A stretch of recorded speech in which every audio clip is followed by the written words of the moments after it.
Hello guys, జనరల్‌గా మనం you say satin rubber బ్యాండ్‌లు కొన్ని రోజులు అయిపోయిన తర్వాత సాగిపోవడమో, లేకపోతే చినిగిపోవడం ఇలా జరుగుతాయి. సో, వాటిని మళ్ళీ పడేయకుండా రీప్లేస్ చేయొచ్చు. సో, దానికి కావాల్సినవి 2 రబ్బర్ బ్యాండ్స్ తీసుకోవాలి.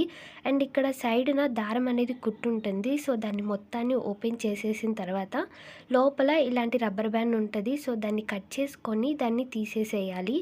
సో, ఇప్పుడు మన దగ్గరున్న రబ్బర్ బ్యాండ్ అనేది దాన్ని మిడిల్‌లో కట్ చేసుకొని, సో, దాన్ని ఫస్ట్ మన బొటన వేలికేసుకొని సగం దానికొచ్చేసిన తర్వాత అండ్ తర్వాత దాంట్లో చూపుడు వేలు పెట్టుకొని, సో, మొత్తాన్ని రబ్బర్ బ్యాండ్‌కి ఇటుపక్క నుంచి అటుపక్క వరకి హోల్ అనేది వచ్చేస్తది.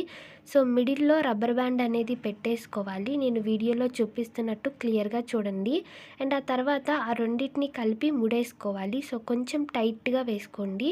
టైట్‌గా ముడేసిన తర్వాత ఏదైతే ఎక్సెస్ రబ్బర్ బ్యాండ్ ఉంటదో అది మొత్తాన్ని సిజర్‌తో కట్ చేసేసిన తర్వాత, సో, రబ్బర్ బ్యాండ్‌ని కొంచెం సరిచేయండి. సో, సరిచేస్తే రబ్బర్ బ్యాండ్ అనేది లోపలికెళ్ళిపోతుంది. అండ్ మనం ఎక్కడైతే కుట్టు తీసేసామో అక్కడ సేమ్ నార్మల్‌గా మీ దగ్గర మిషన్ ఉంటే మిషన్‌తోనైనా కుట్టుకోవచ్చు. లేదంటే గనుక నార్మల్ సూది దారంతో కుట్టుకోవచ్చు. కానీ దీన్ని జిగ్‌జాగ్‌లా కుట్టుకోవాలి.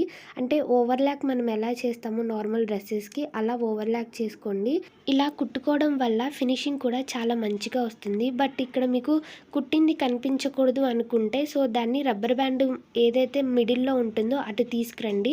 సో, అప్పుడు మీకు స్టిచ్ చేసింది కూడా కనిపించదు. నార్మల్ రబ్బర్ బ్యాండ్ ఎలా ఉంటుందో అలా ఉంటుంది. సో, ఫైనల్‌గా అన్నీ స్టిచ్ చేస్తే ఇలా ఉన్నాయన్నమాట. సో, నార్మల్‌గా ఎలా అయితే ఫస్ట్‌లో మనం కొనుక్కున్నప్పుడు ఎలా ఉంటుందో అలానే ఉంది. సో, మీకు ఈ డీఐవై నచ్చిందో లేదో కామెంట్ చేయండి. ఇలాంటి వీడియోస్ కోసం సబ్స్క్రైబ్ చేసుకోండి.